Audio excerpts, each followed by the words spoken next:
move on to things you should say to a family member or friend who is going through a miscarriage.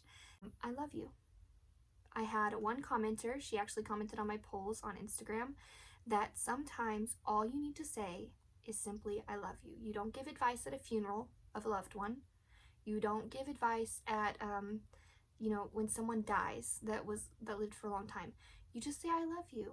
And sometimes that's all you need to say to someone experiencing miscarriage. Another good thing to say, do you need anything?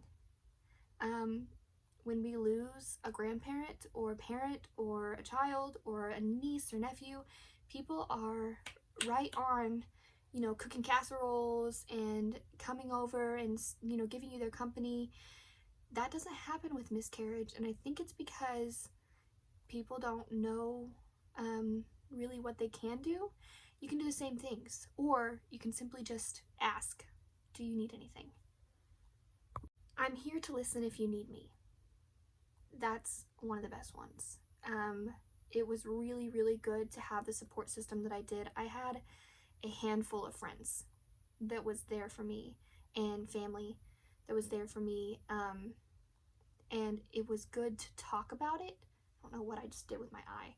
It was good to talk about it and get it off my chest, and over and over and over again I did that, and they let me. How can I help? This goes back to the do you need anything? How can I help? If you truly don't know what to do, ask what to do. Odds are she's gonna say, leave me alone. And that's fine. At least you put your hand out and you let her know, hey, I'm here for you. If you need something, please let me know. Would you like to talk about it? This one's really important because I just talked about the friends and family I had that allowed me to talk about it and listen to me over and over again, but they had to ask. I felt like I was just a record on repeat because I was trying to work through the trauma I had just been through. I was trying to work through everything that was still going on with my body, and I was repeating myself. And a close friend of mine, several times, she said, would you like to talk about it? And what that did for me was it validated how I was feeling, and it made me feel like I wasn't annoying her.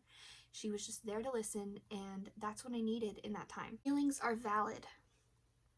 This one is extra important because, like I just said, I felt annoying. I felt misunderstood and just like I was making everybody upset around me, and I didn't want to do that. I just wanted to get through what I was just going through and not go crazy. So when people told me your feelings are valid, it's okay for you to be hurting, it's okay for you to be sad, it's okay for you to lay in bed for a few days if that's what you need to do, your feelings are valid, that was really, really helpful. I'm so sorry. Just like saying I love you, I'm so sorry is just as simple. It's, open-ended. It doesn't necessarily lead into a big conversation if that makes you uncomfortable, but it at least lets them know that you are acknowledging that they're going through something horrific and you're sorry. This last one is kind of tricky because not every woman is going to want to answer this one. I did. I loved this one. This one made me feel good.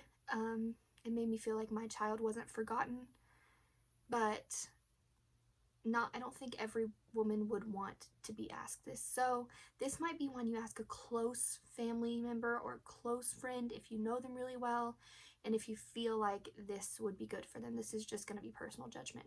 And this question is, did you have a name picked out?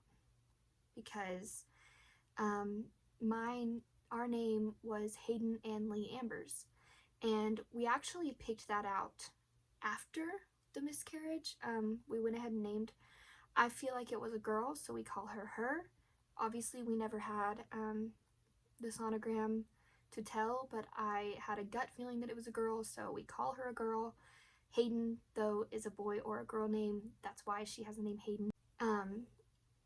And if it was a boy, it wouldn't have been Lee, but we added Lee because Ann Lee, it's a girl and a boy middle name.